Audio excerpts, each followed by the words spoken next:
Looks like I'm muted. TNet Podcast, like, comment, share, subscribe. Click on that bell for notifications. I want to announce some upcoming shows that we have for you all. We've got the Happy Casualties. It's going to be on the 13th at 8 p.m. 13th is a Wednesday, 13th of November, that is. Jerry X on the 24th of November at 5 p.m. Eastern. That is a Sunday. Aaron Dahlbeck from Bane, Converge, Only Crime, Be Well. That is going to be on the 1st of December at 5 p.m. Eastern Time. And then we've also got Rob Fish from 108, The Judas Factor, and Resurrection. That's going to be on the 8th of December at 5 p.m. Eastern Time. And as you can see here from the little banner that we got going on, you can follow my merch company at hellsheartco.bigcartel.com. Use the code 20 for 20% off your entire order. We got some movie themed and hardcore themed t-shirts. So check that out. I think you'll like them. They're really soft. They feel really good. And they're cool. At least my mom thinks so. Anyway, today we have a really awesome guest. I was really glad to see them back after kind of a hiatus. They are just recently released a new single that's going to be for a new upcoming album up on Equal Vision, By Your Side, which is awesome. And it's doing really great. It's charting really well. I'm really impressed to, see these guys back. Like I said, ladies and gentlemen, without further ado, the vocalist for Shutdown, Mark Scondotto. What's going on, man? Hey man, how are you? Thanks for having me on. I really appreciate it. I love doing these podcasts to be honest. Just talking about hardcore, being involved in the community, it's always fun.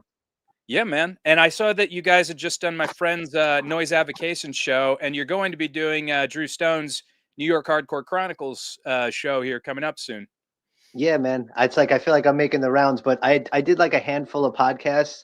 I think Drew's is like the last one I have for probably the foreseeable future until anybody else gets in touch with me. But anyone that messages me, like I'm super easy to get a hold of, and it's just like I love talking about this stuff. Anybody that knows me could tell you that. So it's pretty easy to set something up with me if somebody wanted to technically have me on their podcast. So like I said, like yeah, it just feels like it's funny. I told my wife because I actually did one at noon, and it was actually for a friend's daughter who's doing something for her college for Syracuse University in like a music writing class, which I thought was super cool. And I guess the professor's into punk rock, Oh, wow. so it's like, but it's like, and then I'm doing this at 5, and then after this, like I told you, I'm going to the Madball show.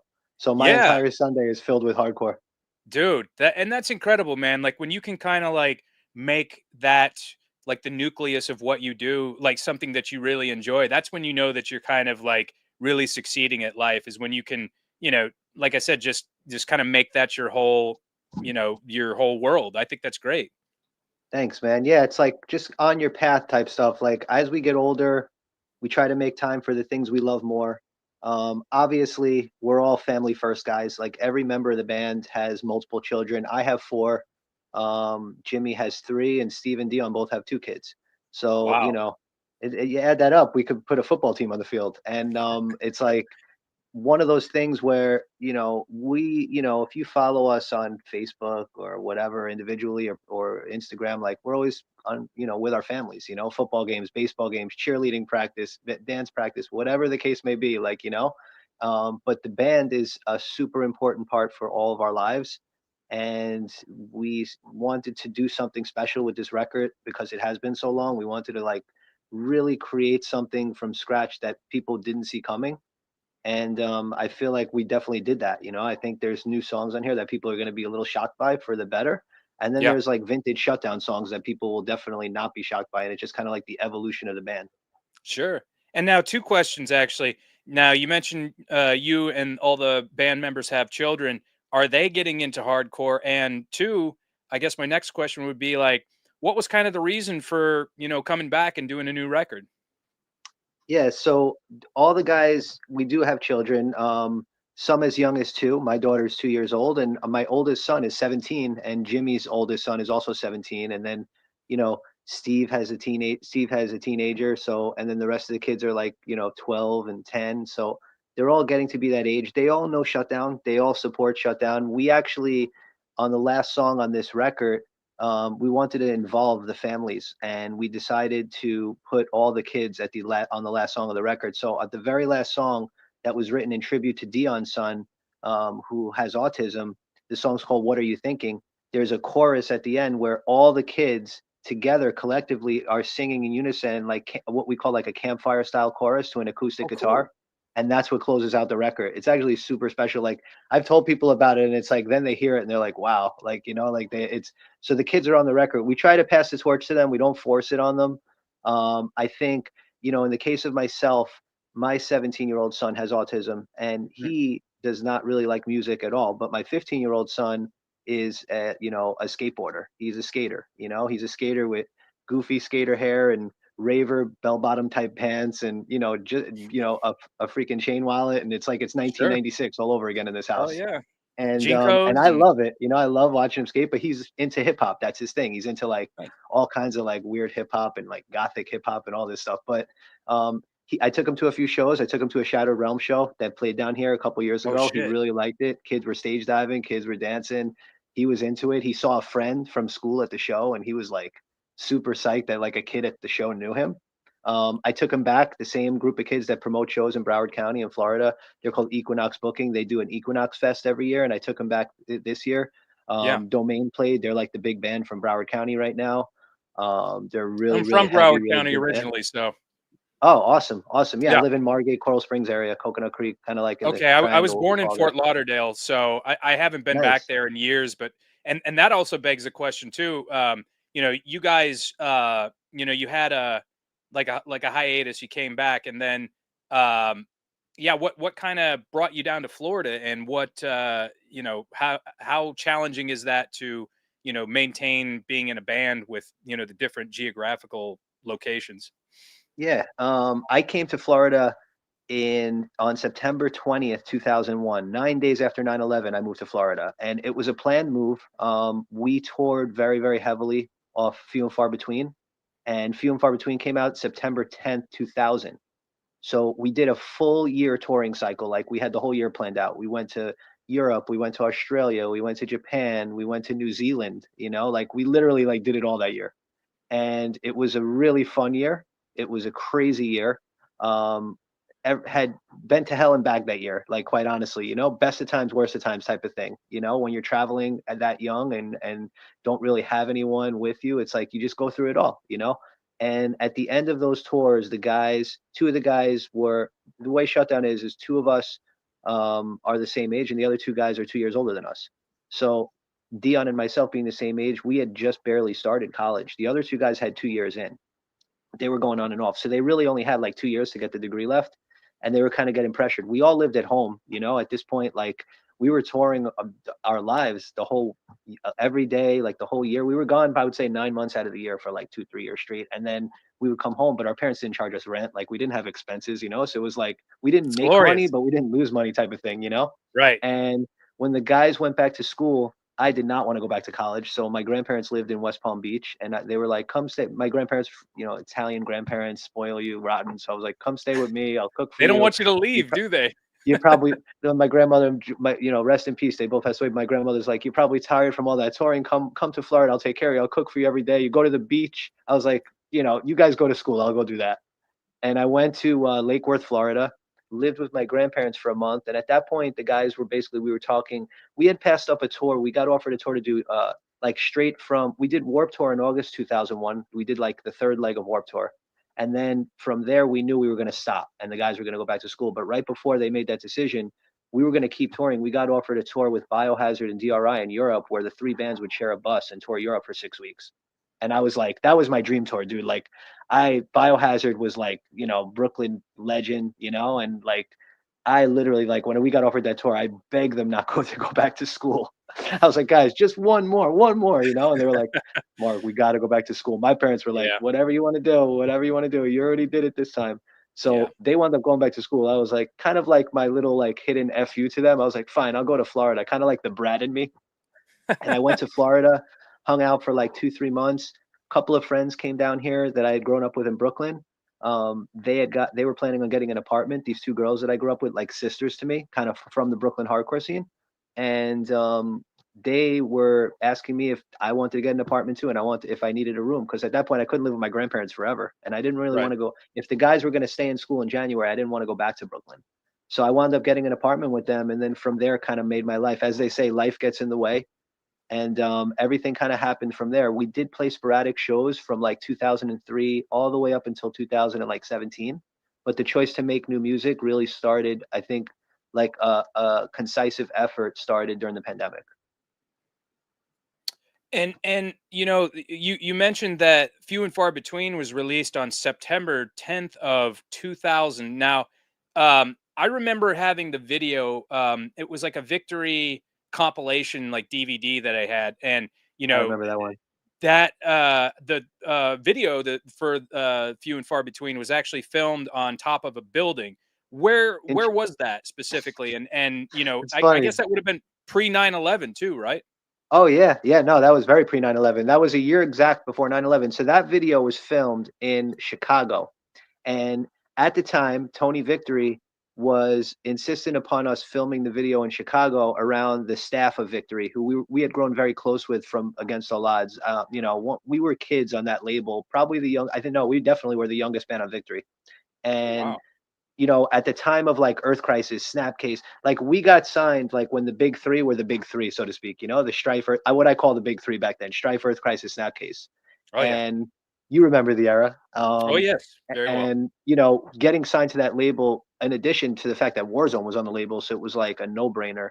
And we got very close with that label. We flew to Chicago. We recorded Something to Prove, the EP, in Chicago at the guy from Smashing Pumpkins studio that he owns, Oh and wow. had like the Victory staff do the backups. We would like tour and like stop in Chicago and take 2 days off in between tours and just live at Victory for 2 days. We would go in the warehouse. We would basically steal all of our favorite shirts. Like they would take whatever you want, and we would just take. We'd walk away with Victory hoodies, and like it was like a kid on Christmas. But then, Sure. later we found out we weren't exactly taking anything. It was like they were taking from us. But Yeah. Yeah. um, with the Few and Far Between video, to make a long story short, we wanted to do it in Coney Island. We had a vision of a kind of Life of Agony esque River Runs Red, where they filmed the video in Coney Island, Right. and my brother's in that video, and I wanted to do something like that where we had all our friends, and Tony just wasn't into it, and wound up kind of like forcing us to do it in Chicago. So we wound up doing it. That building is right next to the Sears Tower. It's the building next to Sears Tower in Chicago. It's Okay. like the Okay. second tallest building in Chicago. And that was the roof we did it on. And then we did it at this club during the day that didn't even have like hardcore shows, but I guess he had like rented it out. And the people in the video are basically that's the staff of Victory. That's like those Okay. are the people in the video. Those are all the Who, people that worked at Victory. who So is the guy with the um red shirt? The no, the I the get so much skinny shit kid. for Who is that. that You know kid? what? He's around now, and he's actually like the nicest kid. We played a couple of shows with H2O in New York back in 2021. We did like 2 nights with H2O and Be Well and in New York. It was amazing shows in Fahrenheit 451. And he showed up to the show and he Oh bought a really? shirt and he said, "You know who I am?" And I said, "No." And he goes, "I'm the kid with the red shirt in that video." And I still get shit for that. And I said, "Dude, you know what? He worked at Victory. He was an intern. He came out. He represented. I have literally like that poor kid got like trolled for that, and it's like, am I That crazy sucks. about that video? No, like we hate that video. I wish I coulda, shoulda, woulda with that video. I would have had Freddie in the video. I would have did it in Coney Island. I would Yeah. have did it around my friends. But listen, man, I was 18 and 19. The guy did a music video for us. Like we were appreciative. I always say that. Like Yeah. Shutdown was always like we weren't pushovers, but in a way we kind of were because it was like we didn't question anything. We were like, he's like, "You're gonna go on tour for a year." We're like, "Awesome. Okay, you're gonna do the video in Chicago." We're like, "Cool." Like we didn't fight back. You know what I mean? Yeah. Yeah. I'm going to bat for the kid. That kid's a fucking legend. I was like, what happened to that kid? Like, is he Uh, still around? Is he still going to shows? he's still around, dude, and he still goes to shows in New York. Mhm. He's from Chicago. He worked in Chicago, but super cool kid. It was funny because like he looks nothing like that now, dude. Like you have to see a before and after picture of this kid. Like Yeah. you wouldn't even recognize him. You wouldn't even Yeah. recognize him. Like he probably weighs 50 pounds heavier. He has different color hair, no glasses, but he's the kid in the red shirt.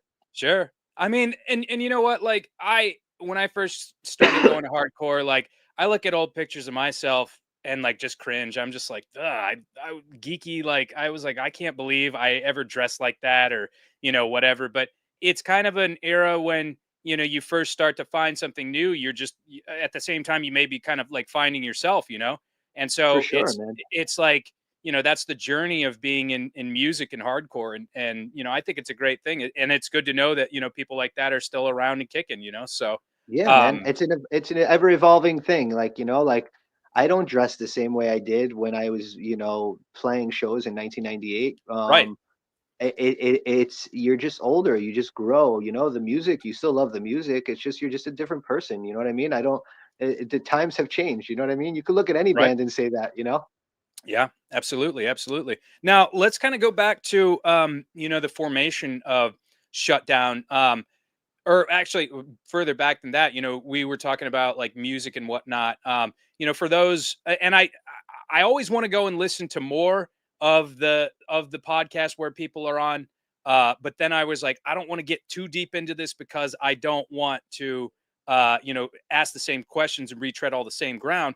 But simultaneously, like, what was your kind of introduction to like music? What's your earliest memory of music, and how did that like influence you to be in like a hardcore band? Like, what was your first discovery of the scene?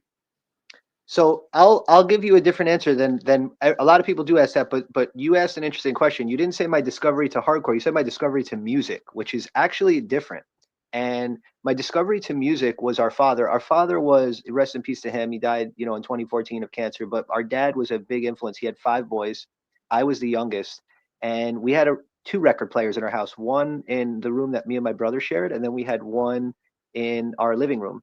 And one thing, if you ever were in a house, if anybody that ever came to the house, there was always music playing, like always.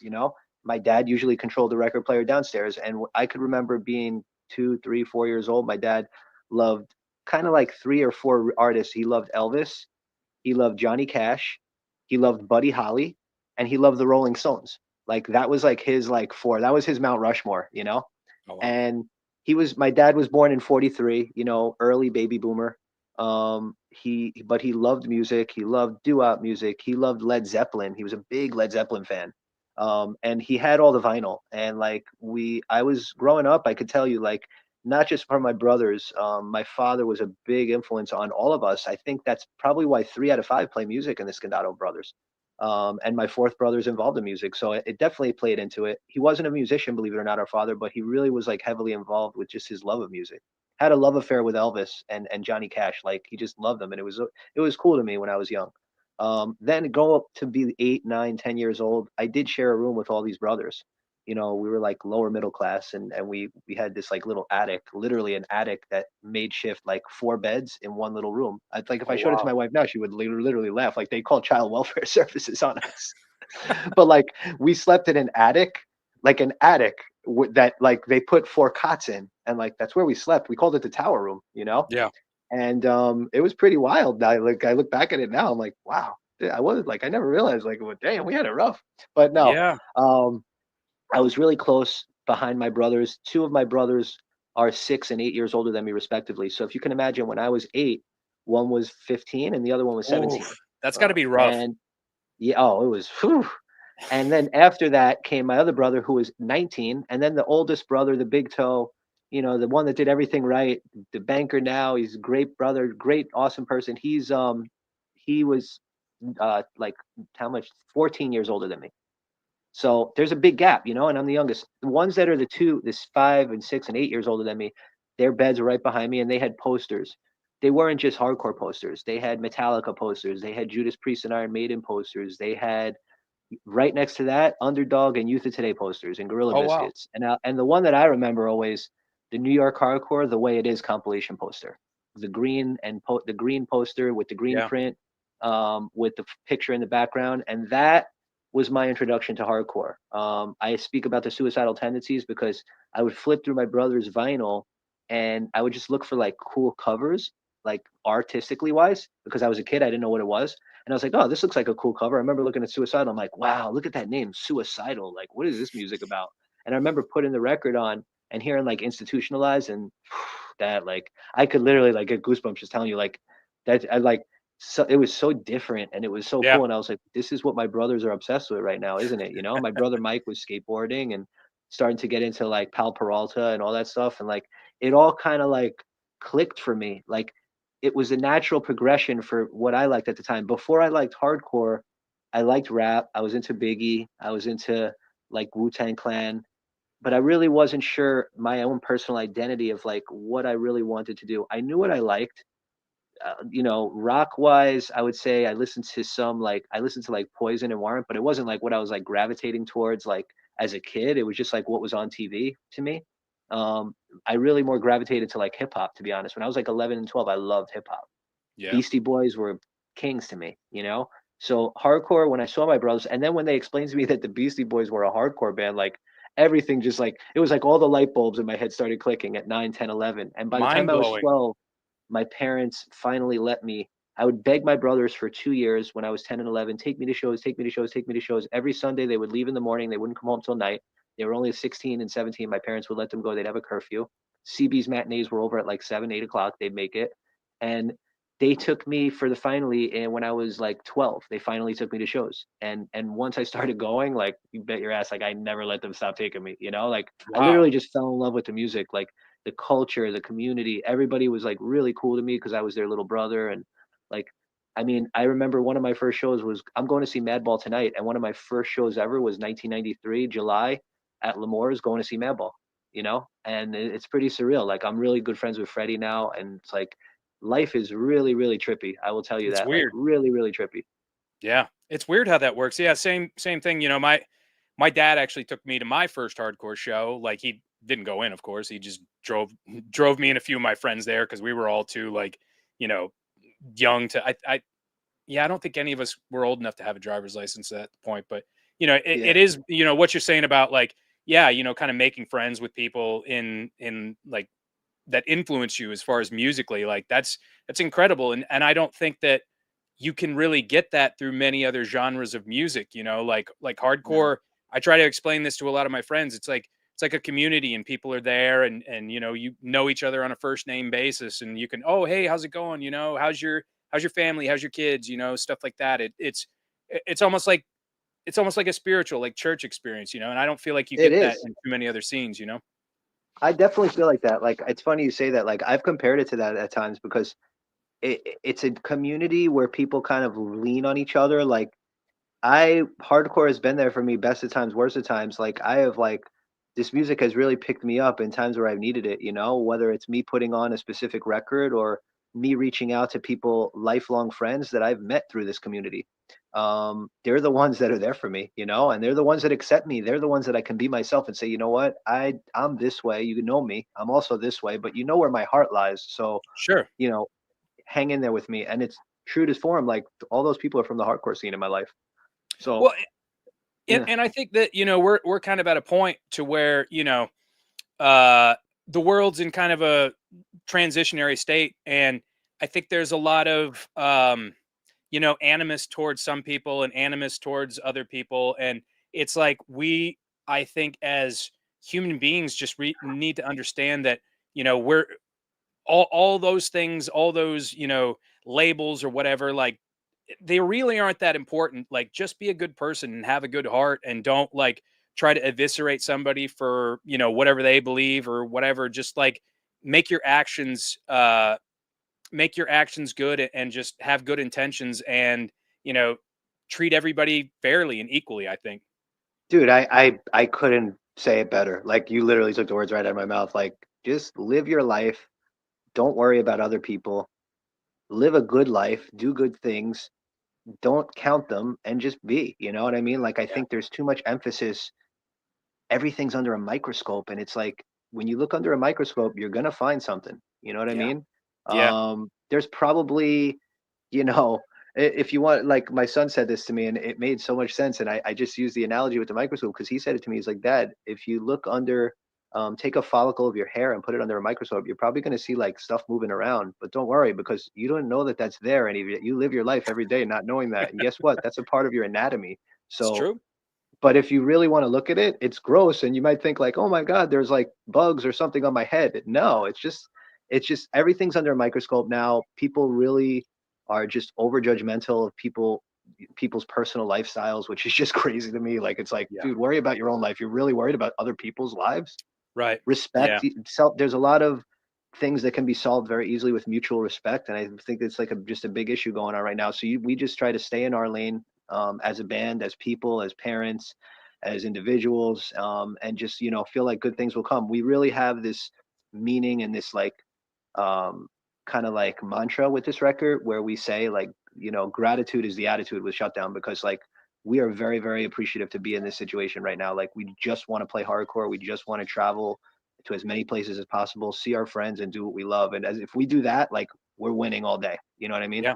Yeah, absolutely. Now, prior to Shutdown, did you guys have any previous projects? Did you have like any proto bands? Like, and I don't think I got to this. Did you play in like a high school band or anything like You know, that? I Or I I started a with saying I found suicidal tendencies before I started Shutdown, which I started Shutdown as a sophomore, in the basically in the summer going into my sophomore year in 1994. I started the band right around September, had our first rehearsal in October '94, and we played our first show in December of 1994, as a band.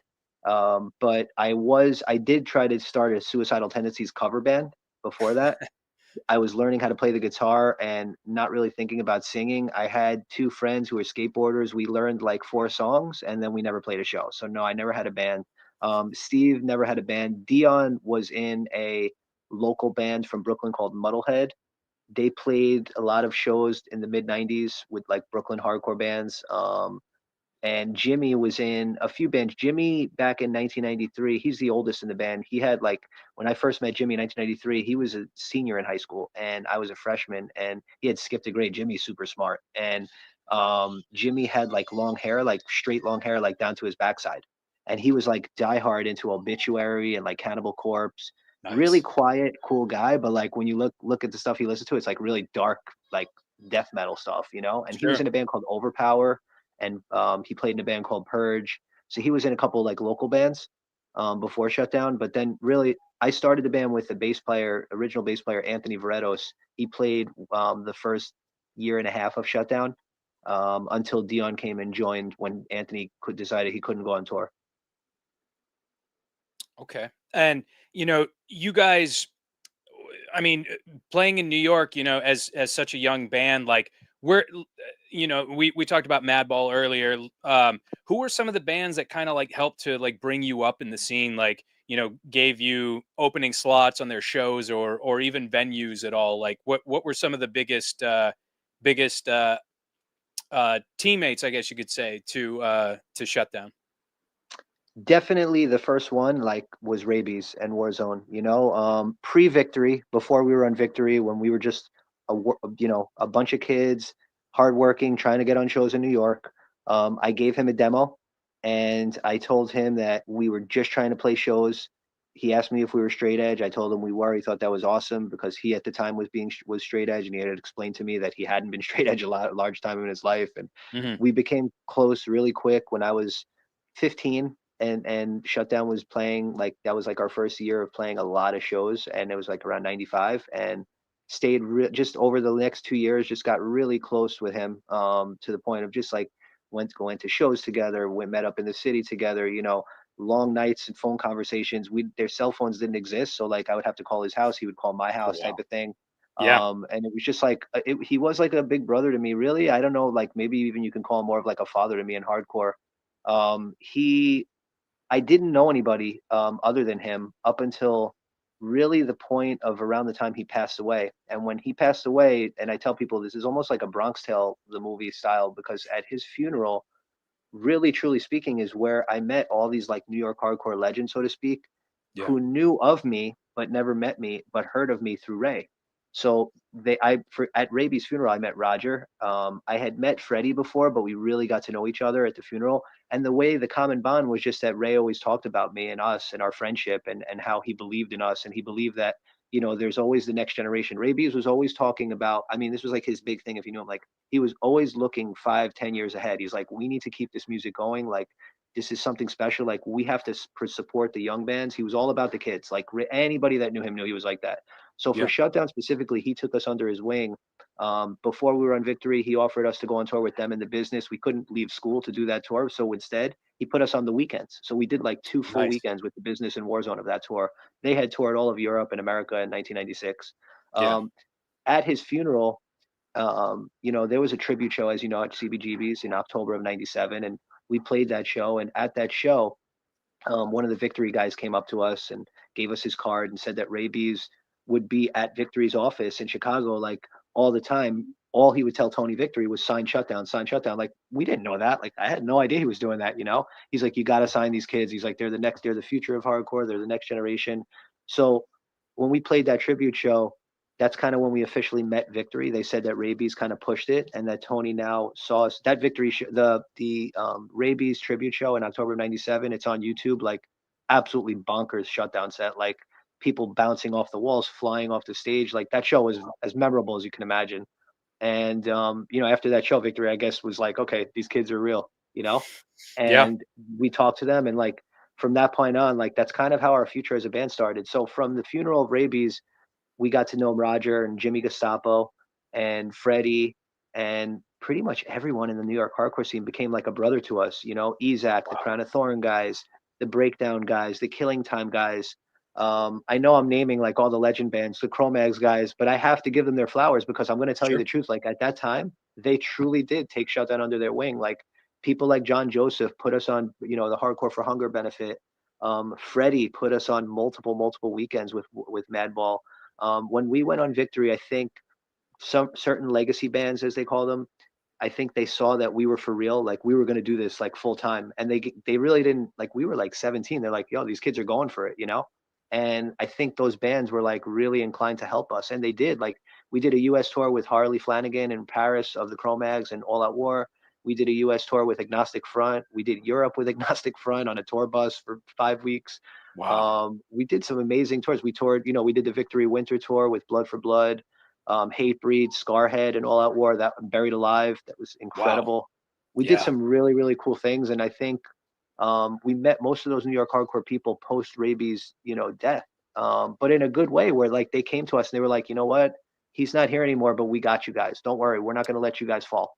The Sick Yeah. of It All guys, I can't not mention them, like Lou and Pete and Craig and Yeah. Armand were like, they were specifically like, Built to Last just came out, like they were like the biggest thing ever, and like for Yeah. them to come to us and say, you know what, let us know how long you guys could tour for. We got you.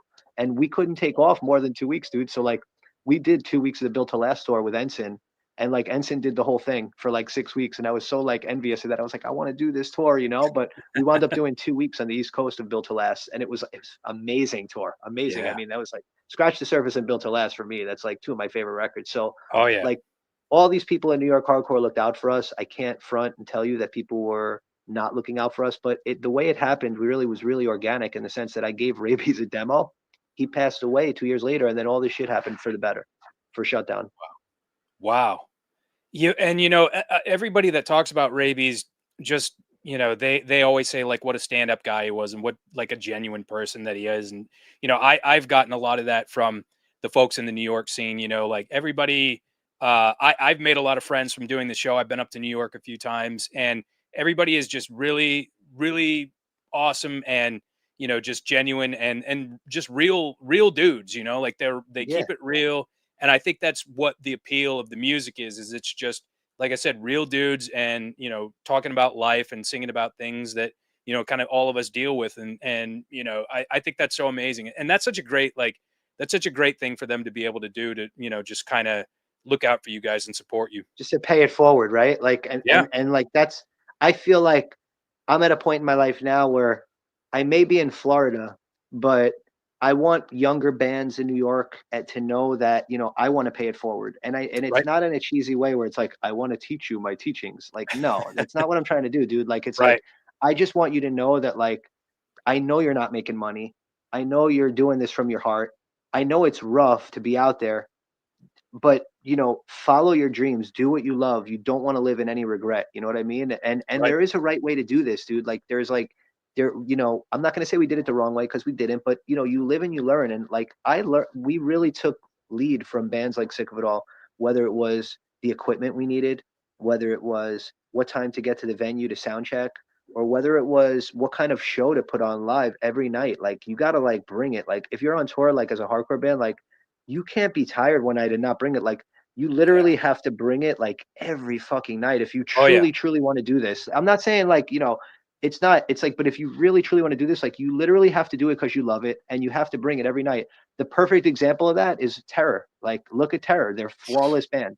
Yeah. You can go to that band and see them anywhere in the country, from Albuquerque, New Mexico to LA to West Palm Beach, Florida. I have never seen them do anything less than bring it every time they play, Oh yeah. and Yeah. it's like, and I want to give them their roses, because it's like, that's what the fucking hard that's what the core to me is all about. Like, it's like, do what the fuck you love. Like, if you can't tell that Scott is in love with this fucking music every time he's on that stage, that's how I want to be perceived, because it's how Oh I yeah. feel. Yeah. And it's interesting because to go back to Scott's previous band, Buried Alive, I remember somebody, I think it was on the Hellfest DVD. I had a copy of that back in the day as a kid too. And they're like, Buried Alive, every time they play, it's like the first time they're ever playing a show, and like that carried on to Terror. And I've been in some bands before where the crowd turnout wasn't so great. There wouldn't be a lot of people there, and so the guys would kind of like drag ass as a result of that. And I'm like, we can't like be like this. You have to understand, like, yeah, there might be 10 kids here now, but if we set it off and like we make the place like fucking thermonuclear, there will be like 100 kids here next time, because those 10 A kids are hundred going to go percent. back and be like, yeah, they're going to be like, oh, you fucking missed this really awesome band. They're coming again next month or something. Let's go check them out. And so yeah, I wholeheartedly agree with you. You got to like play with like 200% enthusiasm and energy. Dude, that's let me tell you, what you just said is a perfect example. Like, we did the Against All Odds, we did a world, like what I would call a world tour, but just start with a US tour. Like, the day it came out, Victory said, like, you're gonna it was a commitment. Like, we were gonna do this full time, right? And it was like, Yeah. we did that tour. We played some of the most obscure cities. I mean, I think it was 8 weeks around the US. Nobody even does that anymore. But we played, like, Omaha, Nebraska, and you know, Des Moines, Iowa, and Iowa City. We did 3 shows in Iowa, and we did 2 shows in like, I think, South Dakota. Like, we played some crazy places, and there weren't a lot of kids. But let me tell you something. We did go off. Like, we bounced off the wall. I remember I played a show in Minnesota, to start a tour that started on the West Coast. The way our booking agent did it once was start on the West Coast, but he booked one Minnesota show so we wouldn't just drive straight to California. And we did a tour where, and that show in Minnesota, it was snowing, and there was like 20 kids there, and it was like middle of fucking nowhere, and we're bouncing around the stage. Me and Steve jump so hard, he swings his guitar and breaks my nose. Boom, I'm bleeding all over the Ooh. stage. I mean, I could feel my nose broken. We literally Oh. played the rest of the set with a broken nose. Steve was bleeding. Steve hit his arm. Like, dude, there's literal pictures of this. Like, it was the most insane. But like, Oh, God. there was like 20 kids there, dude. We weren't trying to impress anybody. This is how we feel. But can I be honest? We Sure. came back 3 months, I think it was 3 months later. We came back and we were supporting Hatebreed. Oh, And wow. we played a show probably in front of like 500 kids. Oh, And wow. I would say 100 kids must have went and bought our record or something and heard about us after the show, because everybody was talking about me with my nose. Some kids were talking about it, like pictures. Exactly. And we had the fucking most incredible show, dude. Like, Yeah. it was memorable. Like, I was like, yo, Minnesota represents. And again, you play for 20 kids, they see the heart and passion. Like you say, they tell 5 kids, yo, did you hear about that kid? That kid broke his nose. Like, this fucking music is crazy. It wasn't the intention, but the intention is to just play with your heart and things will Yeah. follow. So it's a great example, of that first tour. Was some shows were really rough, dude. Like, California is a great example. We played the first show at the Riverside in, or I think it was the one in San Diego, because there was, I'm sorry, the State Theater. There was one in San Diego and one in Riverside, if I'm not mistaken. There was, or Showcase Theater, excuse me. And the San Diego Showcase, which is not there anymore, I know both of them aren't there. There was like nobody there, and like they like didn't even want to do the show. We came back a year later, and there was like 400 kids. So Wow. it was like I'm telling you, like, life is crazy, man. The point of Yeah. it is to just do what you love. Things will follow. Play with your heart. If you're really up there and you're not into it, please find another fucking music. It's not hardcore. Is Yeah. not your thing. Like, it's Yeah. not what you're. It's cool. Like, it's totally cool. I tell people, like, it may not be for you. I personally love it because it's an outlet for me to get my emotions out, to let everything out. Yeah. Like, good, the bad, and the ugly. Like, there's just something about it. It, like you say, it's church. It's therapy. It's medicinal. And it's love and positivity. Like, what more can't you get out of your day? 100%, man. I'm all on board with that. And uh yeah, Hatebreed got to share the stage with them like a handful of times, some of my old bands. And yeah, it's just like, you know, just electric, and so, to have that, you mentioned that, breaking the nose and stuff like that, and people would come back just to see you. Oh, there's that band singer broke his nose like the last time he was here. Like that. That's like legendary. You know, that's like Dude, things shout that out to people can talk Minnesota. Those about kids like rule. forever. No, You I'm know, just kidding. what's that? I said shout out to Minnesota hardcore. Those kids rule. Oh yeah, absolutely. And we're taking questions here too, if anybody's got any. So it says played the showcase theater back in '90s with 6 Feet Deep. Oh, 6 Feet Deep. Is this Matt Simmons? It has to be. Yeah. um so okay, so now you guys did a new EP in 2023, still against the odds. That was the first thing that you guys had done in a while, since few and far between. Like what kind of motivated you guys to like pick it back up again? Well, we wanted to put the Against All Odds came out March of 1998, and 2023 marked 25 years of Against All Odds. We had seen Snapcase and Earth Crisis commemorate their albums of 25 years. I think it was Firestorm was one, and if it wasn't Progression Through Unlearning, it might have been Steps that Snapcase reprinted. Mhm. We wanted to find out how we could get permission to do that. We own the songs, but Victory owns the recordings. Victory had since sold all the catalog to Orchard Universal. So Universal owns Victory. There is no more Victory. The entire Right. Victory catalog is owned by Universal Music, Concord. by definition of Orchard Music. Yeah. And we found out that we needed to get written permission to be allowed to use the original recording because, of course, we were reprinting something that was over under Victory that they had bought. So we understood that. We involved our friend who unfortunately passed away. He was a New York hardcore lawyer. His name was Dave Stein. He's an old New York hardcore guy that became a music lawyer and helped out bands. And he did our original contract with Victory. So we asked him to get a hold of Universal. He was the type of guy that had contacts there to know who to ask. Yeah. He sent them a letter and he called us like 2 weeks later and he's like, well, they got back to us. We're like, oh, awesome. He's like, no, they say we can't do it. So they sent a letter that just basically said that they own they own the rights to that recording. The music is free. We're the owners of the music, but that recording is pursuant to them. And we didn't expect it. You know, it was just like, damn, how did Snapcase and Earth Crisis get rights? But whatever happened, happened. Yeah. We took it into our own hands and said we can re-record those songs, put a better recording on those songs, a kind of a 2023 modern version. Same songs, we didn't add anything to it, just a Right. better version, better vocals, better production, and give kids a chance to hear what we were doing. We were going to Europe last year in 2023 with One King Down and No Turning Back. The timing didn't work out that the songs came out when we were in Europe, but one did. But we were trying to release it in conjunction with the European tour. So that tour happened in June. I think the recording came out in July or August, only digitally, because the big picture was to do something on vinyl with new songs, having the re-recordings on one side and the new songs on the other. People don't really have the attention span for a full length anymore in hardcore, it No. seems like. So the EP was the way to go. So we have 6 new songs on an EP, and then we have 5 older Shutdown songs that I would guarantee you 70% of these newer hardcore kids probably never heard. So we wanted, we wanted them to hear songs like We Won't Forget, the song for Raybeez. We wanted them to hear the song Decide. Yeah. We wanted them to hear the songs that we play live still, but also the songs that mean a lot to us, the songs that really define Shutdown. I think those 5 songs from Still Against All Odds truly define who we were. And the new 6 songs define where we are and where we're going. Okay.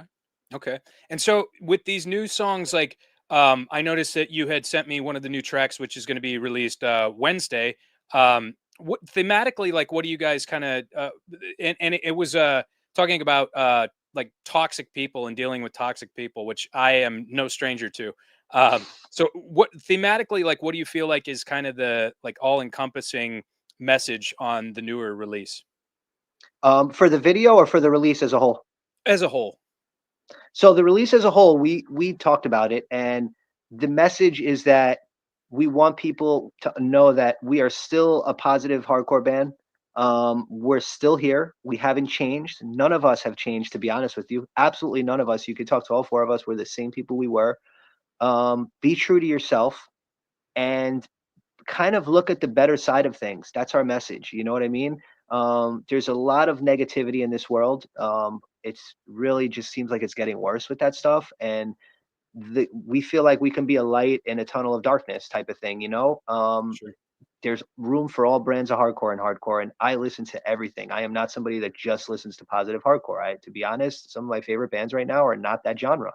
But for Shutdown as a whole, we have always maintained our positive message. I love that positivity. It bleeds into our personal lives. It bleeds into the happiness of our lives and our families.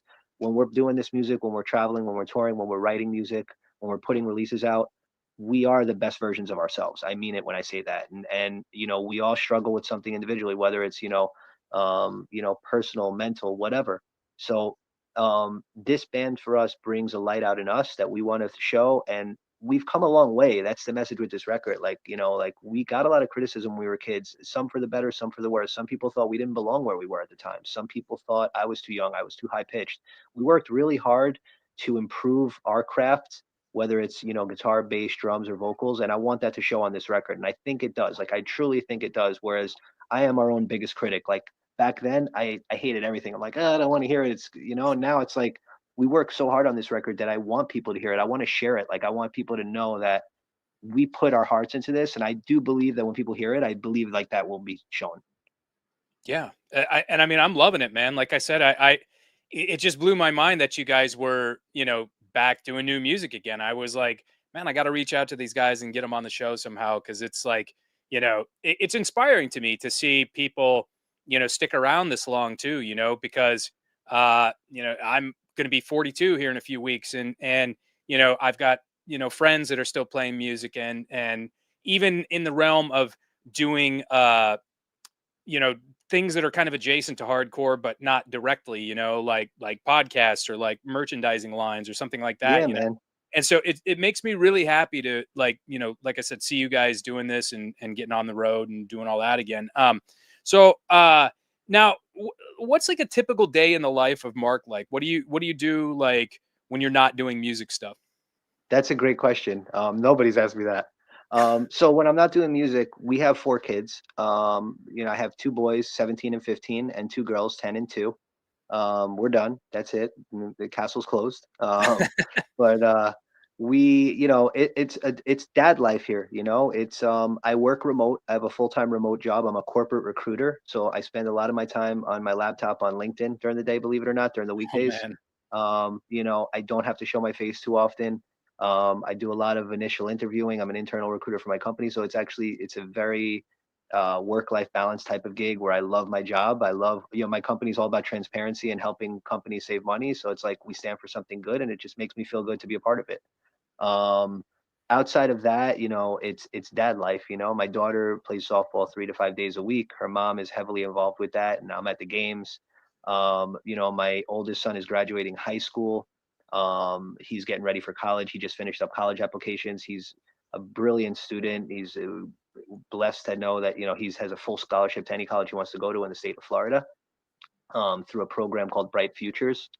And you know, my younger son, 15, is a skateboarder, so it's just kind of like I cook a lot. You know, Sunday's cooking day. I made escarole and bean soup today because I'm Sicilian, and I'm always making some kind of Italian dish on Sundays. Nice. And with the baby here, it keeps my wife and I. I'm 45. I just turned 45, and I'm a little older than you. I turned 45 in September, and it just, you know, the kids keep us on our toes. You know, I'm busy doing a lot of the hardcore stuff in between, which I love.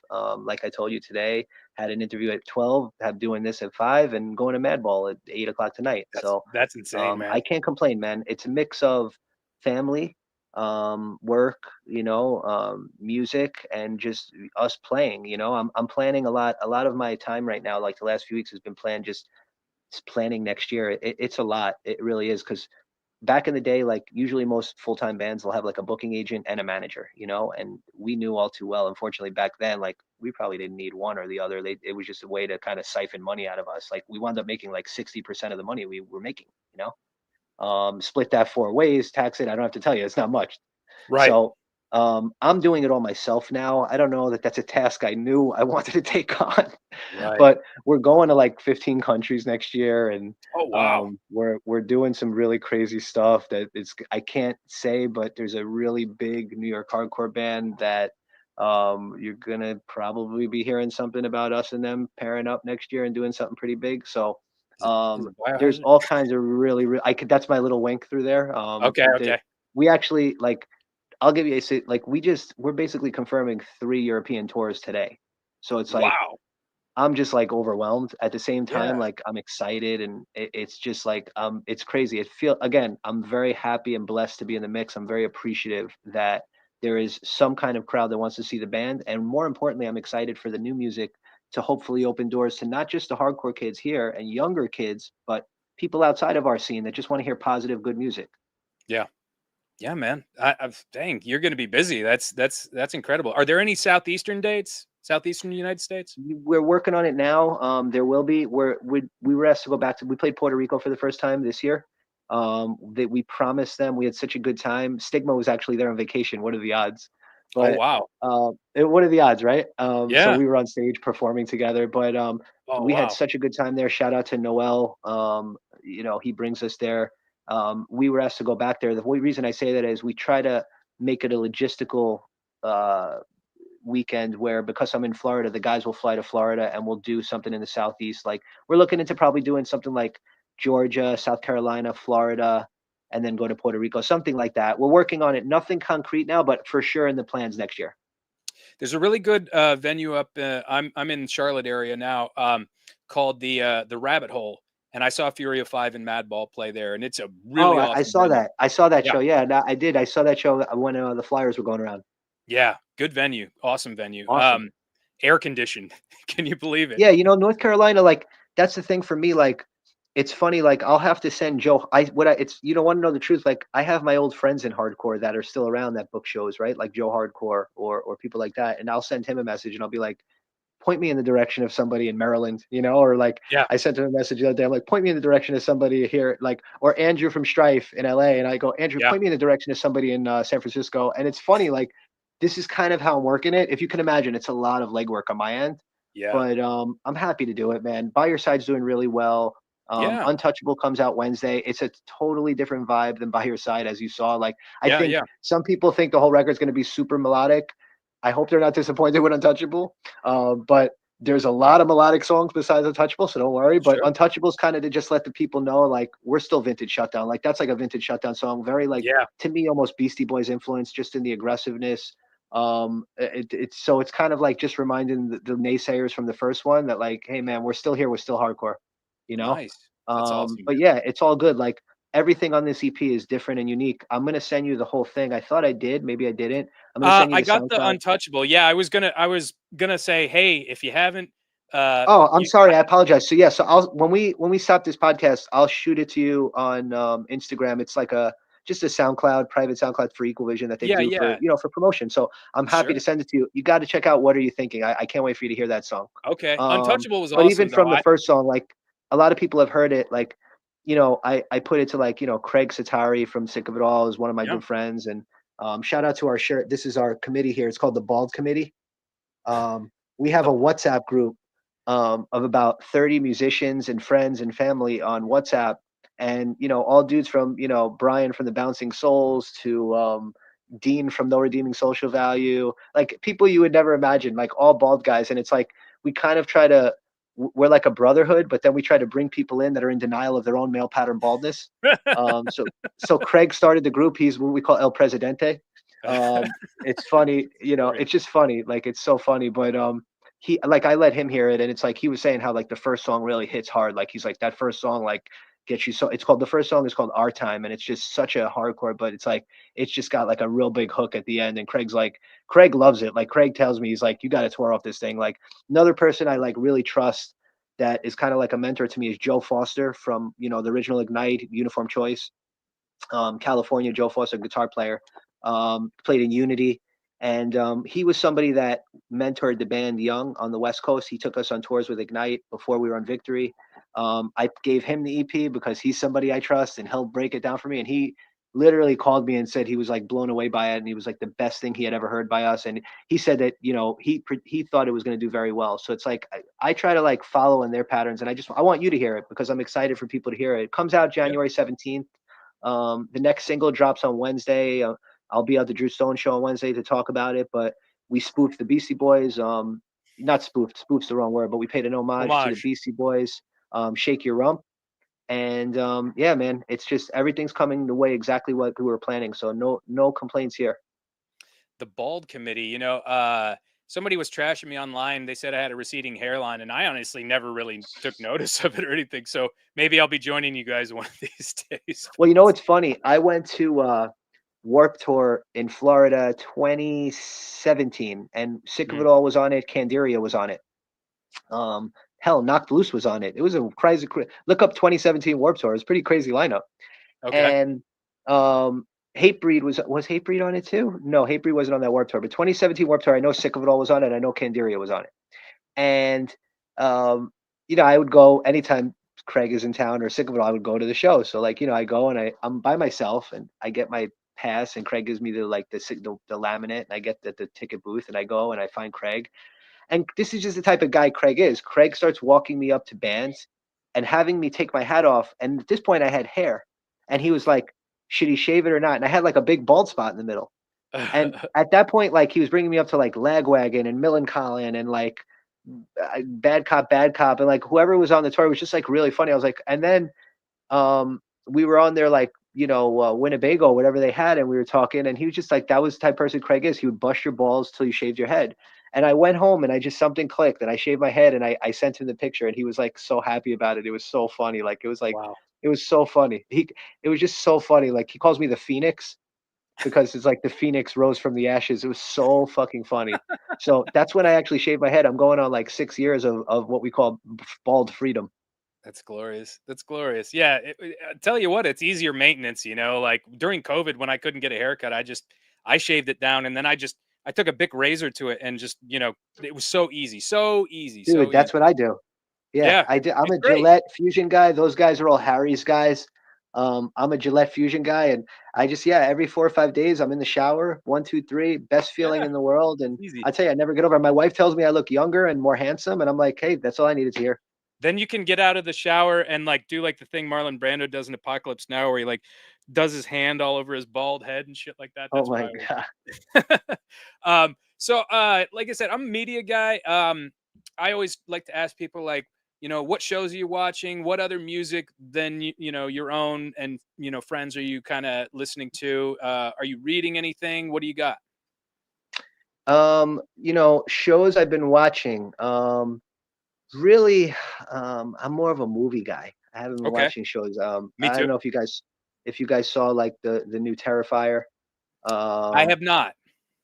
Really cool, really really cool. My brothers are like super into that stuff more than me, but it was just like something different and cool and unique. And Yeah, to see somebody from like quote unquote like our scene to like make it big, like it's kind of cool. that guy is So a hardcore guy. it's kind of like from the metal hardcore subgenre. Like he's very very he has all mutual friends with all of it. He's known person from kind of the underground. My Okay, brother's actually really close with him, but yeah, close ties to the hardcore world. As far as bands, I kind of listen to everything. I like the new Drug Church album. It's really really good. I haven't heard of it. You know, I talked about Knocked Loose a little. I never really give them their flowers on these podcasts, but I got to tell you, like, I really love the new Knocked Loose. Like, it's really Okay, good. Like, I saw that they were nominated for an Grammy, excuse me, and holy I was like, shit! holy shit.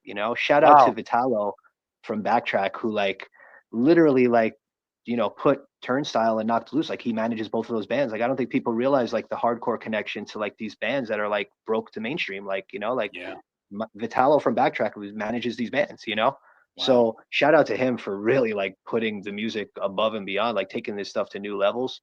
Um, Book wise, the last book I actually read was music book, the Pete's book from Sick of It All, Okay. that I have downstairs, which I thought was really cool. I learned a lot about their childhood that I really didn't know, to be honest with Yeah. you. I'm really interested in all that stuff because, like, I know those guys, but I don't know them on levels like that. Like, I didn't know stories about like when they were kids and stuff Yeah. that happened in their families and stuff like that. Even when I read Roger's book, like I've known Freddie like I'm close with Freddie now, and he's one of my closer friends in the hardcore scene. Of course, he moved from Florida, so but I'm going to see him tonight. I can't wait to see him. But It's like, crazy. there were stories in that book with Roger when he was kids. They don't talk about like I never knew half of that stuff. I'm like, holy shit, I never knew the thing about him shooting his friend by accident and all that stuff. So, um, just crazy stuff like that. But like, no, that was the last book I picked up. I'm sorry to say, I usually would have different stuff to read, but Is this you get Chris so R busy from with kids and music. Shattered Realm, Blackest Dawn? I think so.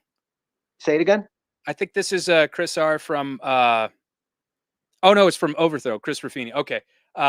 He says new song kills Oh, thanks. Yo, Chris is my boy. from The new Overthrow. thank you for reminding me. The new Overthrow track kills too. Overthrow is like a brother band for us from back in the day in Long Island. We played Oh, with okay. Overthrow so many times, and 2 years ago in December we played at Amityville Music Hall with Overthrow and Strife, Oh shit. and Soldiers, which is the guys in Incendiary's first band, and Combust also. It was a fucking dope show, and it Dude. was actually a banger show, and we had a great time. Shout out to Chris, those guys. It's cool, man. Like you talk about friendships and things like that. Like Chris and I laugh. Like we met like literally in like 1997, like at CBGB's. Not even when he was in Overthrow. Chris was coming to shows at CB's in '97, and I went to Yeah. shows. Ties back to the story at the beginning of the podcast. Like I was a kid going to CB's with my backpack, dude, and Chris came from Long Island. I came from Brooklyn. Like we were singing the words to Madball together, at the wetlands and Wow. CB's. Chris started Overthrow by rule of default. Shutdown and Overthrow probably played 10 shows, maybe more together back then. So full circle, 2022 2022, we played with, or was it 23? It was 2 years ago, 1 year ago, 2 years ago, this December. We played with Overthrow and Strife. So shout out to Chris. He's my boy. Hopefully we get to do more stuff with them. Yeah, hopefully you guys get, they so graciously allowed me to use Anywhere But Here as the theme song for this show, which is fucking awesome. So you guys got to come down to uh Charlotte and play a show. I think that'd be awesome. You guys can maybe Dude, I do would like a love to. If you mini know tour. anyone that does shows there, have them hit me up, because it's one of those things where I talk to you and now I'm like, damn, I gotta include Charlotte on that Southeast run, and it's like I think it would be uh, great. one of the girls at the Equal Vision, she's from France, but she lived in North Carolina. Her name is Liz, and she's like the social media person at the Equal Vision, and she Okay. still lives in. She went back to France now, but like she would tell me, she's like, you when that Fury show happened with Madball, she's like, you guys got to play. Like you don't understand. Like North Carolina has a great scene. She's like, It was there's an packed. awesome scene going on here, and we played Charlotte before back in the day. Like I'm not gonna tell you we haven't. Like we definitely played Charlotte off against all odds. We would often play in Wilmington. I did a podcast about a month ago. It didn't come out yet. But the guy it was like kind of like a true detective, half podcast, half hardcore podcast. Pretty Oh cool. wow. The guy was like a retired FBI guy, really cool dude. And he's from Wilmington. And we were talking about shows because Shutdown played Wilmington multiple times. There's always that famous story of us playing in North Carolina where we played in Wilmington and we ran into the Dawson's Creek set, and like they came to the show. I got a story about that actually. I got what was that show? Was it Dawson's Creek, or they had another show after that that was that they filmed in Wilmington. And I am not straight edge. When I was in college, I had the what the fuck was that show? I don't remember. Well, I But I think you got might be talking wasted. about the same. You might be talking about the show that we were actually on 3 times. Our album was featured on 3 times. Um, it was based in North Carolina. It was about the guy was like a basketball player in high school. I don't remember what the title of the show was called, but long story short, I got drunk and I missed being at the show, and I was like, I would have had like a good featured role, and I regret that every decision every day. Yeah, I'm trying to think of what show that was. One Tree Hill, that was the show. That's it. That's the That one. you So, guys were so on I don't that know if you shit? know this. Hardcore folklore. Okay. We Shutdown was like, dude, I don't know what was going on, but we not only did she. There was like a scene where like she has Against All Odds in her hands and she's on the beach listening to it, but then there's a scene where you're like, okay, this is just we just like by default. But then the next episode, she's listening to Few and Far Between, and she has What? the album, she has the vinyl in her hands, like fighting with the boyfriend, and No like people way. would like. So like we're actually in like 4 episodes, to be honest with you, because Oh she has no a way. poster on her wall.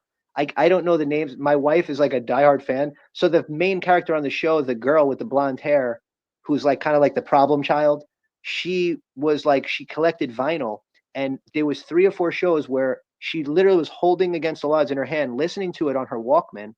It was like a cassette. And then there was Yeah. another one where she had Few and Far Between the vinyl in her hand while she was Yeah. arguing with the guy. And like they showed a very clear shot of the record. So it's I have funny. to see People this now. screenshot it now and send it to me all the time. Like I That's can't tell you, like crazy. once every 6 months, somebody will screenshot it on Netflix or something, wherever it's on, and they'll send it to me. And I'll be like, I know. So the episode I was supposed to be in, I was supposed to be juggling, and I didn't really know how to fucking juggle. So I was just like, I was gonna like wing it when I got there, But yeah, I didn't show up. I wonder if it could have been one of the same episodes. That would have been wild. But That's really now I funny. No, it's really like funny. It's small world. I gotta see this now. Is there footage of it that exists on like Oh, YouTube? totally. Like it's like I'll find out. I know, like I have it somewhere. It's like it's 3 or 4 episodes, so it's just like I want to say it's in the first 4 seasons, so it might be like season 3 or season 4. That show was on for like 12 years. Yeah, long time. But yeah, I mean, it was, and I know one of it was the finale of one of the years, which was really cool. So somebody was like, "Dude, you were on the finale." But yeah, very, very clear as day. Like it was just really funny. Like not like, and there's another one, High Fidelity, the movie with John Cusack. I don't know if you know, Yeah, yeah, yeah. they filmed that movie in Chicago, and it was basically a store that like sold hardcore and punk records. So if you go and look in High Fidelity when they're in the store with Jack Black, you'll see is like Blood for Blood, Shutdown, Yes, Earth I Crisis, remember Warzone, that. and in the front of the store there's a huge Shutdown Against the Odds poster. And like one of the scenes, the main scenes, John Cusack is like fighting with the girl and she's crying and it's like raining, and they're literally, the whole scene is with Shutdown poster right behind them. It's so funny. No. I think I remember that. It's been so long since I've seen that movie, but I definitely remember some hardcore bands getting some love in there, but that's crazy. Yeah. I meant to tell Chris too, Beverly Hills Cop 3 still sucks, sir. So just wanted to let you know. It's kind of like a long joke that we got going between us, but hopefully one thing I do, I make like movie mock t-shirts for like hardcore bands. Like, so if there's like a, Dude, like I a love that. yeah, a movie they like we did one for Paris Mayhew with Agros. It was an Apocalypse Now shirt. We did one for it wasn't a movie, but it was Run Devil Run. We did a Run DMC mock shirt for them. So hopefully they're gonna let us do a Beverly Hills Cop shirt. That's actually So dope. I love that. I love yeah, shirts like yeah, that. This guy absolutely. was wearing a shirt. You know, it's funny. This guy was. This is actually funny because I was in Whole Foods yesterday, and this guy had a shirt that it said, it, instead of the band, it had the word cat on it, and I didn't know it was the Oi band. Oh, what was it? Oh, instead of Cocksparrow, I see the guy's shirt, and I was like, dude, like you never see hardcore shirts where I live, so I'm like, the guy has a Cocksparrow shirt. I'm literally in front of the guy. I'm like, I felt compelled to just tell the guy, like, dude, nice shirt, you know. And it said, and the guy's like, thanks, but it's not Cocksparrow, it's Cat Sparrow. It said Cat Sparrow because some guy made a spoof shirt but it was the Cocksparrow logo and everything. Oh man, I love that about the hardcore scene too. Is that like the idea of the mock shirt, Oh, and dude, like my favorite is the bold shirt that says old. yes, I saw that one too. That one's great. I We need we that had shirt bad. we had Chris from Sky Came Falling was on here last week, and I had to ask him because I owned this shirt at one time, the Heineken mock shirt, and I was like, dude, that shirt was legendary, and apparently they got like sued for it and all this other shit, No and I was like, way. wow, that's wild. We Yeah, never yeah, did that. We never flirted with the mock. Actually, we the only thing we did do, if people remember us, we have two. I'm a big Mets fan, and Steve's a big Mets fan, and Dion and Jimmy are big Yankee fans. So we're like divided 50-50. So we had a hand drawn logo that was the New York logo, but it was like the N of the Yankees and the Y of the Mets. It was like we split the difference. And then we kind of put Shutdown over it like in an arc. And we used to sell like, that was like a big shirt for us back then. I remember that shirt. Yeah, yeah, yeah, yeah. That's wild, man. Oh, he says some guy makes them on Etsy. Okay. Yeah. One last question that I want to ask you, because I know you got to be getting on the road for Madball soon, but what what's a piece of advice that you would give to your younger self? I would say, just to be yourself more, worry less about what people think of you. You know, there was a part in my life and for a long time where I wasn't like I was following people, but I was really afraid to be my true self. You know what I mean? Maybe Yeah, deep down inside, I wanted to start a band that sounded like Saves the Day. Maybe deep down inside, it was just like you can't really hide who you are. Listen, I've learned for a long time, like you can pretend and you can run, but you cannot hide from your true self. You know what I'm saying? sure, Whatever that is. Try to, there's a lot I would have did differently with the band just from perspective of being older and wiser. But I feel like all roads lead to here, so it's like not something where like I live in regret at all. I yeah, never live in regret. I'm never like, damn, Shutdown should have kept going. I feel like Steve in our band always says it best. He's like, everything is meant to happen for a reason, and I feel like everything happens for like we all have families, like we're all good parents, thank God, like we're all, you know thankfully we all have beautiful children and supportive wives, and like, dude, like we could have it so much worse than to be in the position we're in now, so we're just sure. thankful. And it's like, I think looking back at my younger self, I maybe took a lot for granted. You know, we were in these other countries, and I talked about it, and it was like, I wasn't waking up early, sightseeing, going to like, these cool places that I may have never be again. Like I was like sleeping and like looking for places, like just like complaining about places to eat. You know what I mean? Like Right, right. now, like we're gonna travel next year, and like when I tell you, like, dude, like it's gonna be like I will be up in the morning, I will be walking around town, like I want to explore, I want to live, I want to see places, I want to meet people. So it's like, That's yeah, that's awesome. like the only advice I would give to my younger self, to just kind of be more open minded and be more true to self. Sure. That's great advice, man. And I similarly very, I don't want to say because I've kind of been mostly always contrarian in my life, like I've always kind of been like gone against the grain and stuff like that. But I always think about, how I could have done things differently had I been a little bit more uh I don't know, approachable and personal, because Yeah. sometimes I don't have that. I have to really like work to get that out of myself while I'm like doing the show. And this show has been greatly beneficial for doing that. So, that's a fantastic piece of advice. And you know what? Dude, this has been fantastic. I really appreciate you coming on the show, and I'm looking forward to seeing No you on problem. Drew Stone's show. Um, One thing that I want to do real quick, like I said, I got a merch company, Hell's Heart Merch Co. Hell's Heart CO, bigcartel.com. You can use the code 20 for 20% off your entire order. I'll throw up some of the samples here. I typically do that. We got a Steve McQueen bullet mock shirt there. We got this is our mock, Black Flag mock, Hell's Heart. Nice. Yeah, we got what else we got here? Um, oh, that was Psycho 2. This one's a glow in the dark, like Scream fan made shirt, and this one is another glow in the dark Scream made shirt. So you like horror, you like hardcore, you like movies, check it out. And we'll be sure to post all the links to like Spotify and YouTube Music and Linktree and all that down in the body of the comment section. And yeah, I think that's about it. Do you have anybody else you want to shout out? No, man, just thank you so much, Jay, for setting this up. I'm very appreciative. Like I say, it's an outlet for me to get our new music out, to get our message out.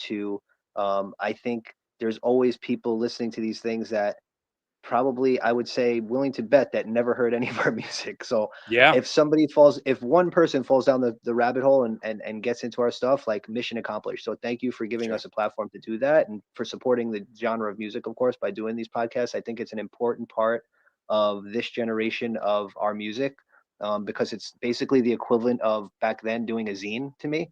Yeah, It's just like a vocal zine to me. It's just like spreading the love, spreading the message, helping bands promote. So thank you. absolutely. Just really people to check out, our next video drops on Wednesday, November 13th. It's a song called Untouchable.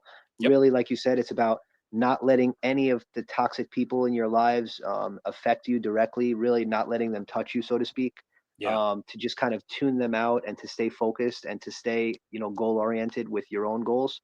Hmm. Check that out, and that's going to be on all platforms. And then shout out to Equal Vision Records, because I've never been on a record label that's really just truly been felt like a partnership like this. Like this doesn't feel like we're some band on some label that's like far reachable. Like I have Right. conversations with them every day. They're really hyped on the record. They're promoting the record. They're doing the right thing by it. I think that really attributes to the viewership of the first video. I really hope people like the next one. It's different, but it's aggressive. It's cool. It's a catchy tune.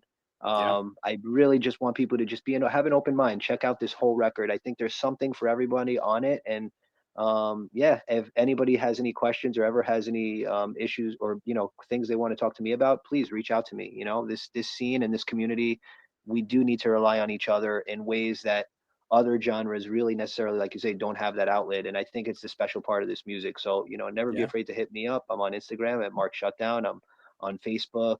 I'm on the Shutdown page. Shutdown New York Hardcore is on Instagram. So just any way you want to check us out, we're appreciative, and look hopefully forward to seeing somebody and seeing you guys in close to North Carolina in 2025. Absolutely. That'd be great. And yeah, shout out to Kate '08. She's been on this show before. One Oh, show that hell I yeah. wanted to recommend to you was The Hardcore Therapist with Sarah Koretsky Rossington. She's really cool. I never We heard of it. share, yeah, we share the same faith. And she came on the show. Really awesome. She's kind of coming up, and she does a lot of her uh, she will go to shows and like give out resources on therapy and mental health and stuff. That's So I'll awesome. put I you in never touch knew with that her. existed. That actually, I would love to check that out. Yeah, it's really interesting to hear hardcore musicians kind of give their perspective on like mental wellness and health. So yeah. Yeah, absolutely, man. Well, dude, again, thank you so much, and thanks to everybody Of who course. tuned into the stream. And we stick around for a few minutes just to do a post game, and then we'll end it. But namaste, God bless everybody. Thank you Be so good. much, Thanks man. again, Mark. Appreciate you.